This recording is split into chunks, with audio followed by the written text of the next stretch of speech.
तो एक दफा कोई सलाम कहे, हमारे एक उस्ताद थे हजरत मौलाना वहीदुज़्ज़मान साहब कहरानी रहमतुल्लाह अलैह, जब कोई आहिस्ते से सलाम करता था कहते थे क्या बीमार हैं आप, आपकी तबीयत ठीक नहीं है क्या? और कोई तालिब इल्म अगर जोरदार सलाम का जवाब देता तो हजरत खुश हो जाते कि अल्लाह का नाम जोरदार तरीके पर लिया जाए। इसलिए अगर कोई कहे अस्सलाम वालेकुम तो खुद कुरान सिखाता है, कुरान कहता है तुम्हें कोई अस्सलाम वालेकुम कहे तो उससे बेहतर जवाब दो व रहमतुल्लाहि व बरकातुहू। और अस्सलाम का रिवाज ही खत्म हो गया है। हम घर से आते हैं अच्छा मैं जाता हूँ, या फिर क्या कहते हैं घर से अच्छा मैं आता हूँ, दोनों बात गलत है, समझे? जय फिर कभी आने की नियत भी नहीं है, लेकिन कह के आता है कि मैं आ रहा हूँ, हालांकि ये भी झूठ है, उलमा ने लिखा ये भी झूठ है। बहरहाल बिस्मिल्लाहिर्रहमानिर्रहीम नहमदुहु व नुसल्ली अला रसूलिल करीम अम्मा बाद। क़ाल नबी सल्लल्लाहु अलैहि वसल्लम खैरुकुम मन तअल्लमल कुरान व अल्लमहु औ कमा क़ाल अलैहि सल्लल्लाहु अलैहि वसल्लम। मेरे मुअज़्ज़ज़ और मुअक़्क़र उलमाए किराम और मेरे दीनी भाइयों और पर्दा नशीन माएँ और बहनें और अजीज बच्चों, ये आज जो ये जलसा हो रहा है और ये जो आप हज़रात कुर्सी पर बैठे हुए हैं, माशाअल्लाह खाना भी अच्छा और कुर्सी भी अच्छी, और हर एतबार से मदरसे वालों ने कोई कमी नहीं की है आने वालों के मेहमानों की खिदमत के लिए। बाद हज़रात ये सोचते हैं कि शायद मौलाना खैरुद्दीन साहब या और मदरसे वाले जो इतना इंतजाम करते हैं इसके पीछे कुछ राज छुपा हुआ है अभी, क्योंकि शायद रमजान का महीना है, सदका फितर और क्या कहते हैं ज़कात वगैरह निकलेगा, और फिर उसके बाद फिर बकरीद है, उसमें चर्म कुर्बानी है। मैं कसम खा सकता हूँ इस बारे में इंशाअल्लाह हानिस नहीं होगा, किसी भी सालाना जलसा करने वालों की ये नियत नहीं होती है आप बदगुमान ना हो, उनकी नियत तो ये होती है कि आप आके जरा अपना मुहासबा करें कि ये जो हमारी जिंदगी जो गुजर रही है और बकिया जिंदगी जो गुजर जाएगी, जरा आके तो देखें कि यहाँ पर जो उलमाए किराम का बयान आपको सुनाया जाता है, ताकि हम अपने अंदर एहसास करें कि वाकई में मेरे अंदर की डिग्री का बुखार है और किसका बुखार है, क्या वाकई कुरान का बुखार है क्या? वाकई जैसा हज़रत मौलाना नकीबुल अमीन साहब, हज़रत मौलाना अबू सुफियान साहब ने जैसे कुरान का कहा, अगर मैं पूछूं, मैं इंक्लूडिंग माई सेल्फ अपने जात को भी कह रहा हूँ, क्या हम में से सुबह से शाम तक कितने लोग हाथ उठा सकते हैं कि हमने कुरान मजीद को आज सुबह से लेके अब तक हाथ लगा दिया?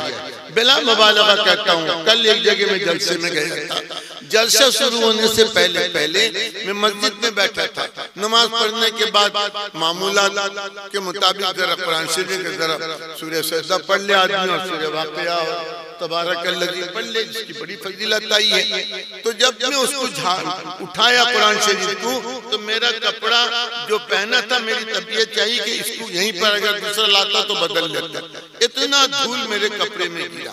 और मैं हमेशा कहा करता हूँ कि आप बिल्कुल अगर ना हो ऐसा तो मुझे फोन कर देना, मैं आपको फोन का खर्चा जो होगा वो पैसा दे दूंगा, क्या कहते हैं उसको फोन पे में पेमेंट कर दूंगा। आप बिला मुबालगा जाके मस्जिद में अगर हाथ रखेंगे कुरान के ऊपर तो आपका हाथ कभी साफ सुथरा नहीं आएगा, क्योंकि जो मरा कुरान मरा कुरान मरा कुरान। इस गांव में कितने लोग मरे न, जितना कुरान ताक में रखा हुआ है उसको गल लीजिए, जितना कुरान उतना मरते, उतने लोग मरे। क्योंकि बेटा तो देखता है कि मैं तो कुरान पढ़ना जानता नहीं, बीवी कुरान पढ़ना उसकी जानती नहीं, उसके घर वाले कुरान पढ़ना जानते नहीं, लिहाजा जो मरा मस्जिद में कुरान दे दो। तो जब मस्जिद में कुरान नहीं है तो मस्जिद में आजकल किसको फुर्सत है जो कुरान पढ़े?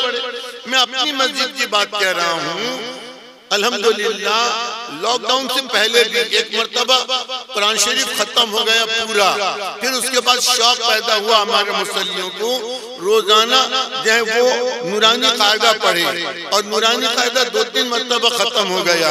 अब जो है कुरान शरीफ अल्हम्दुलिल्लाह तीसरा पारा चल रहा है, तर्जुमा कुछ तफसीर, और जो पढ़ाए जिसका तर्जुमा होगा और तफसीर होगा उसी को मैं पढ़ देता हूँ और वो लोग भी पढ़ लेते हैं। यहाँ पर भी बेचारे आए कितने मुसल्ली, और बड़ा अच्छा लगता है, सभी हम लोग पढ़ लेते हैं। तो सुबह कम से कम किसी बहाने कुरान खोल लेते हैं। तो हमारा भी कहना यही है कि अल्लाह के बंदो, तुम इमाम के पीछे हाथ धो के पड़ गए। इमाम ऐसा करता नहीं, इमाम ऐसा करता नहीं, लोटा यहाँ क्यों रखा है, वजू खाने में झाड़ेंगे नहीं, वो तो इमाम नहीं है। पता नहीं हम इमामों को क्या समझते हैं, तनख्वाह ऐसी देते हैं, इतनी तनख्वाह देते हैं कि तुम्हारे घर का छोटा बच्चा भी वो भी सीम डाल के हेलो हेलो करके जो है पता नहीं किससे बात करता रहता है रात के 12 बजे तक, हजरत जिब्रील से कि हजरत इजराइल से, और वो जो है उसको फाड़ देता है। हमारे घर का तो हमारे ये है, लेकिन इमाम को हम तनख्वाह देते, कितना तनख्वाह देते, 7,000। कितना तनख्वाह देते, 8,000। 8,000 तुम्हारी तनख्वाह है। तुम्हारे बच्चे को अगर कोई 8,000 में डॉक्टर साहब को बुलाएगा, इंजीनियर साहब को बुलाएगा, और क्या कहते हैं तुम्हारे किसी वकील हो तो उसको बुलाएगा, 8,000 में तुम अपने बच्चे को नौकरी कराओगे? तो दोस्तों बुजुर्गों, बहरहाल तो मैं कहने का ये है कि आज कुरान शरीफ से हमारा ताल्लुक खत्म हो गया है। जब अल्लाह से ताल्लुक कटा तो अल्लाह के रसूल से ताल्लुक कटा। जब अल्लाह के रसूल की अजमत दिल से निकल गई तो कुरान पाक की अजमत भी दिल से निकल गई। अब कोई कुरान शरीफ को खोल के देखने वाला, तो ये मदारिस वाले आपको बुलाते हैं, कुरान पाक पर बयानात देते हैं, लेकिन हम लोग भी 5 मिनट शायद मैं ज्यादा बात नहीं करता। तो मैं कह रहा था हज़रत सदाए मिल्लत रहमतुल्लाह अलैह एक दफा किस्सा सुनाए थे कि दादा और पोते दोनों गए थे, क्या कहते हैं, जलसा सुनने के लिए। उस जमाने में नहर पार होके जाना पड़ता था, तो नाले में जो है पानी था नहीं, चले गए। आते वक्त जो नाले में बहुत पानी हो गया, तो जाड़े का दिन था और दोनों आना तो था। रात के 12-1 बजे जलसा खत्म हुआ, वापस आए तो आते रास्ते में पोता जो है दांत से दांत बजने लगा, होने लगा। और दादा पूछे क्या बात, क्यों थरते हो, चलो आगे। न दादा जान कपड़ा पूरा भीग गया, मैं यार चल सकूं नहीं, जाड़ा बहुत। कपड़ा क्यों भीगा, मेरा तो कपड़ा भीगा नहीं, तेरा कपड़ा क्यों भीग गया। मेरे दादा जान आप सुने नहीं, मौलाना तकरीर कर रहे थे, कहते थे 70 का खोलना हराम है। मैं 70 खोला नहीं, मैं वैसे ही लुंगी भिगा के आ गया। कि बेवकूफ, अरे 10 साल से मैं उसी मौलवी का तकरीर सुनता हूँ और आज तक मेरी लुंगी भीगी नहीं, और तू एक मरतबा तकरीर सुन के आया और लुंगी भिगा गया। तो भाई अगर हम वहीं से नियत करके घर से आते हैं कि हमको कुछ लाना नहीं, वरना मैं सच्ची बात कहूँ कि जितना मजमा सामने बैठे ना, अगर यहीं से कसम खा के ये उड़ जाए और अहद लेके उड़ जाए कि रोजाना मैं मस्जिद में नमाज पढ़ने के बाद कुरान शरीफ को हाथ लगाऊंगा, एक आयत पढ़ूंगा, तो इंशाअल्लाह आप देखेंगे हर मस्जिद में कुरान शरीफ जो साफ सफाई। हम तो कुछ लेके जाना ही चाहते नहीं यहाँ से, और चाय दुकान में बैठ के जाए उस पर तफसीरा होगा। हाँ आजकल सब मदरसा, सब ऐसे बहुत मदरसा हो गए। मदरसा हो के क्या होगा, अरे क्या होगा, क्यों कुछ नहीं होगा, क्यों, इसलिए कि हम खुद बदलना नहीं चाहते। हमको हज़रत जिब्रील आके बदलेंगे क्या, चाहे कुछ हो जाए, हमको तो बदलना है। तो भाइयों, जब कोई हाट को जाता है और सब्जी के बगैर लौट जाता है तो घरवाली नाराज होती है, तुम पागल हो क्या, कुछ नहीं लेके आए तुम हाट से, क्या पका के दोगे तुम। जब हाट से एक आदमी लौटता है तो कुछ थैले में लेके जाता है। इतने बड़े जलसे से इतने उलमा किराम के बयान को सुन के कम से कम एक मुट्ठी तो कुछ उठा के डाल तो काम आएगा। इसीलिए मेरे भाइयों बुजुर्गों दोस्तों, इस मदरसे की अजमत वक्त आंख बंद होगा तब समझोगे, तब समझोगे कि एक आदमी जाए जा रहा था मजाक कर दे, अल्लाह वास्ते दे दो, अल्लाह वास्ते दे दो, अल्लाह वास्ते दे दो। 2 तालिब इल्म चीना बादाम खा, 2 आदमी चीना बादाम खा के जाते थे और जाते क्या कि ले उसने दुआ दे दी, अल्लाह तेरे कब्र को नूर से भर दे, अल्लाह तेरी गुनाह को माफ कर दे, दुआ दे दी। मरने के बाद किसी ने ख्वाब में देखा, पूछा क्या हुआ? क्या कि वो जो चीना बादाम मजाक से डाल दिया था, उसकी दुआ काम आ गई। ये जो आप ही के ताउन से चलता मदरसा, हम इसका इनकार नहीं करते, लेकिन इसका जो आप देखेंगे तब उस वक्त पछताएंगे, काश में और कुछ कर देता।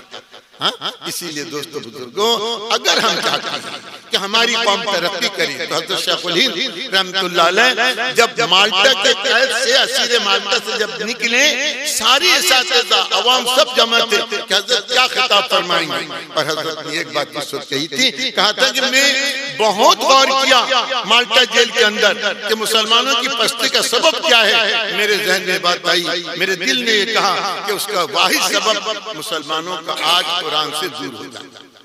इसलिए भाइयों, अल्लाह के रसूल ने कहा कि तुम में बेहतर वो है जो कुरान पाक को सीखता है, यानी तालिब इल्म। ये जो अभी 18 बच्चों के सर में जो दस्तार बंदी रखी जाएगी ना, इसके मुतालिक फरमाए, इन्हीं लोगों के मुतालिक। अरे समझते कि नहीं उर्दू, सर तो हिलाओ, इन्हीं लोगों के मुतालिक। और फिर उसके बाद मौलाना नूरुल्लाह हैं और कारी साहब हैं और क्या कहते हैं मौलाना खैरुद्दीन साहब, इनके मुताबिक नंबर 1 तालिब इल्म। क्योंकि उस्ताद तो मसरी डालते सोचता तू गरीब को मसरी कहाँ मिलता, ये तो जरा घर में फोन करके जरा आलू का चटनी बैगन का चटनी बना के रोटी खा ले, बेचारे बच्चों को कौन रोटी देगा। वहाँ तो मोहतरम साहब कहेंगे जो सबका पगत तुम उसी को खाओ। तो भाइयों, ये बच्चे जो इनका मर्तबा जो है मरने के बाद पता चलेगा। इसीलिए दोस्तों बुजुर्गों, हम सब इस बात का अज़्म करके जाएं कि इंशाअल्लाह यहाँ से जाने के बाद हम अपने जो है क्या करेंगे, खुद भी कुरान से ताल्लुक़ रखेंगे, कुरान को पढ़ेंगे, घर वालों को पढ़ाएंगे। मेरे शेख हज़रत क़ारी अमीन हसन साहब रहमतुल्लाह अलैह फरमाया करते थे, 3 मिनट फारिग कर लो, सब घर वालों को बुलाओ, सब कुरान एक साथ लेके बैठ, फिर देखो बरकतें कितनी आएंगी। तो इंशाअल्लाह यहाँ से जाने के बाद रोजाना अपना मामूल बना, आपको सामने रमजान आ रहा है, कुरान का महीना, कि इंशाअल्लाह कुरान पढ़ेंगे, करेंगे इंशाअल्लाह। कौन कौन कुरान की तिलावत रोजाना करेगा, अल्लाह बेहद कबूल फरमाए। और याद रखो, ये जो मकातिब हैं, ये मदारिस हैं, इसको मामूली ना समझो। जिन्हें फजूल समझकर, जिन्हें फजूल यानी बेकार, जिन्हें फजूल समझकर बुझा दिया तुमने। इमाम साहब क्या पढ़ाते पढ़ाएं और क्या बच्चे पढ़ते पढ़ने दो। हाँ, मकतब के पढ़ाई के कभी माँ बाप जांच नहीं करते। जिन्हें फजूल समझकर बुझा दिया तुमने, वही चराग जलाओ तो रोशनी।